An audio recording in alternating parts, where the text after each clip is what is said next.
हिंदी व्याकरण व्याकरण में आज हम लिंग यह भाग देखेंगे।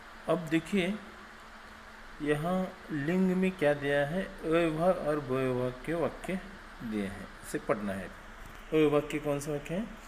लड़का खेलता है, इसमें अधोरेखित किया हुआ शब्द कौन सा है? लड़का। और बहुविभाग में लड़की खेलती है, और इसमें कौन से अधोरेखित है शब्द? लड़की। लड़का और लड़की ये क्या है? यहाँ अविभाग और बहुविभाग में। अब आगे बढ़ते हैं। मोर नाचता है, मोरनी मोर को देखती है। मोर क्या है? नाचता है, और मोरनी क्या करते हैं? मोर को देखती है। आगे बढ़ते हैं। कुत्ता भौंकता है, यहाँ कुतिया भौंकती हैं। कुत्ता भौंकता है और कुतिया भौंकती हैं। अभी जो दिए गए वाक्यों में से रेखांकित शब्दों पर ध्यान दो। अविभाग में लड़का, मोर, कुत्ता, बैल, चूहा आदि जाति के प्राणी हैं, और बहुविभाग में लड़की, मोरनी, कुतिया, गाय, चूहा आदि और ये प्राणी है। व्याकरण में जाति को लिंग कहते हैं। क्या कहते हैं? लिंग कहते हैं। देखिए अविभाग में अभी हमने बातें की कि पुरुष जाति के प्राणी हैं। कौन सा है? कौन से हैं? मोर, कुत्ता, बैल, चूहा। और स्त्री जाति की जो प्राणी हैं, मोरनी, चूहिया, गाय, सापिन, तो ये स्त्री जाति के हैं शब्द है, और वह पुरुष जाति के शब्द है। यह लिंग में भेद पहचानना। तो व्याकरण में लिंग किसे कहते हैं? इसकी परिभाषा बहुत आसान है, आप झट से ध्यान में आ सकता है आप सभी को। यानी लिंग की परिभाषा क्या है? लिंग किसे कहते हैं, या व्याकरण में लिंग किसे कहते हैं? व्याकरण में जाति को लिंग कहते हैं। स्त्री जाति की है या पुरुष जाति की? स्त्री जाति ने स्त्रीलिंग, पुरुष जाति ने पुल्लिंग, उसे लिंग कहते हैं। इस तरह संसार के सभी प्राणियों को हम पुरुष जाति अर्थात पुल्लिंग, यानी पुरुष जाति में है उसे क्या कहते हैं? हम पुल्लिंग। और स्त्री जाति अर्थात स्त्रीलिंग में बांट सकते हैं। इस संसार में जो स्त्री जाति के हैं उन्हें स्त्रीलिंग कहा जाते हैं, वह पुरुष जाति के हैं उन्हें पुल्लिंग कहा जाता है। इस प्रकार हम बांट सकते हैं। व्याकरण में जाति को लिंग कहते हैं। लिंग किसे कहते हैं? व्याकरण में जाति को जिस पद से पुरुष जाति या स्त्री जाति का बोध होता है उसे लिंग कहते हैं। लिंग की परिभाषा हम इस प्रकार भी कह सकते हैं, जिस पद से पुरुष जाति का बोध होता है या स्त्री जाति का बोध होता है, यानी बोध होता है क्या? ज्ञान होता है, उसे लिंग कहते हैं। लिंग किसे कहते हैं?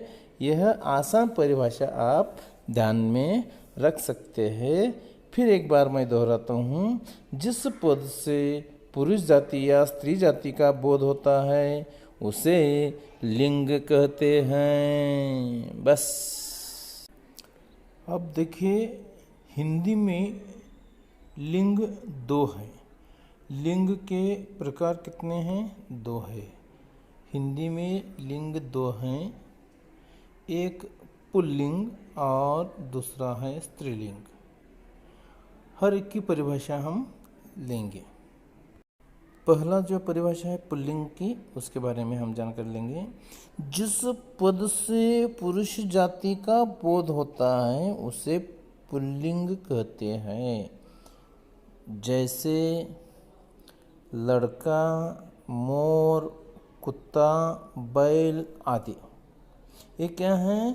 जो शब्द है यह सभी शब्द जो है पुरुष जाति के हैं, इसलिए इसे पुल्लिंग कहते हैं। अब हम आगे बढ़ते हैं। स्त्रीलिंग, जिस पद से स्त्री जाति का बोध होता है उसे स्त्रीलिंग कहते हैं। जैसे कि उदाहरण के तौर पर हम यहाँ उदाहरण ले रहे हैं, मेरे प्यारे प्यारे छात्र और छात्राएं, यहाँ उदाहरण है लड़की, मोरनी, कुतिया, गाय आदि। यह जो शब्द है यह स्त्री जाति का बोध होता है, इसलिए उसे स्त्रीलिंग कहते हैं।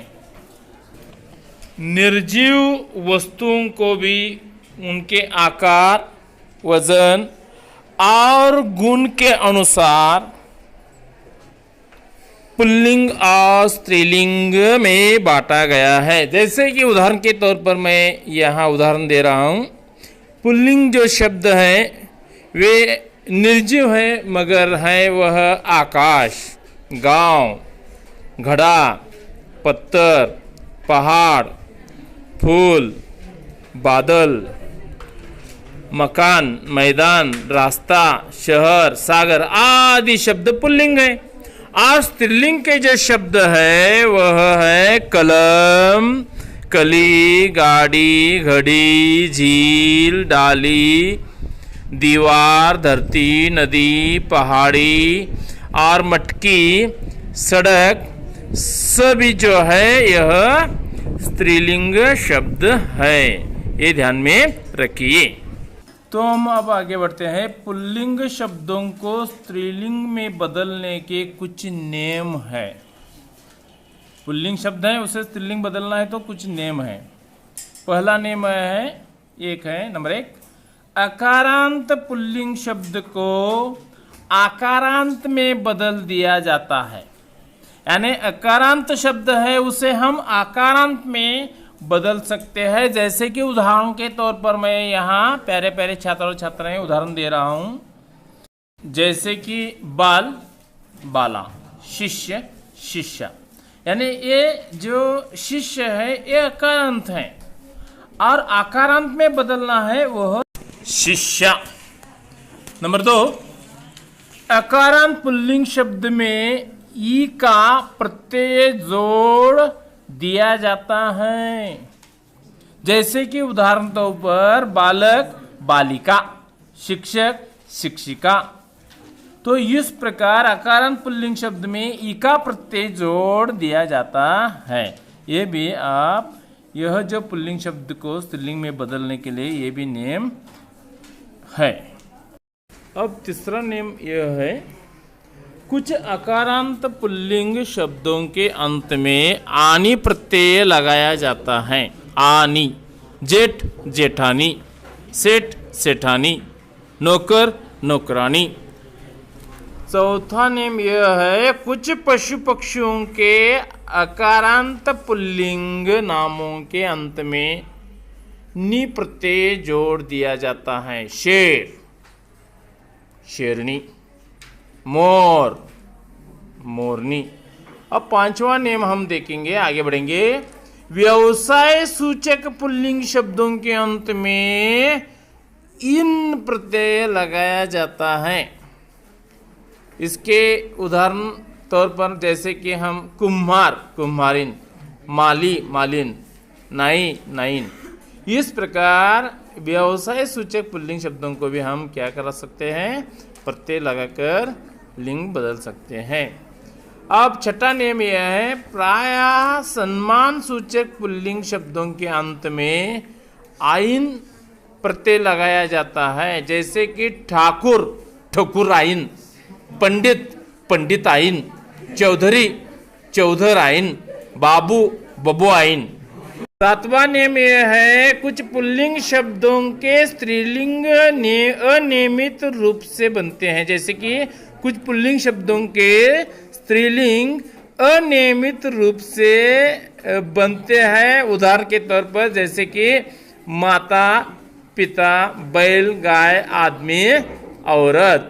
अब हम आगे बढ़ेंगे और एक महत्वपूर्ण पुल्लिंग शब्द और महत्वपूर्ण स्त्रीलिंग शब्द हम आगे लेते जाएंगे। उदाहरण ले रहे हैं, हम आगे बढ़ रहे हैं। लड़का, लड़की, कुम्हार, कुम्हारी, देव, देवी, युवक, युवती, राक्षस, राक्षसी। श्रीमान, श्रीमती, महोदय, महोदया, बालक, बालिका, लेखक, लेखिका, गुरु, गुरुआइन। तोता, तोती, मुर्गा, मुर्गी, कबूतर, कबूतरी, मोर, मोरनी। आगे और भी है। उदाहरण के तौर पर बकरा, बकरी, मेंढक, मेंढकी, हिरन, हिरनी, ऊंट, ऊंटनी, बाघ, बागिन, शेर, शेरनी, सिंह, सिंहनी। इस प्रकार हम यह जो उदाहरण है हम लिए हैं और यही हम रुक जाते हैं। धन्यवाद।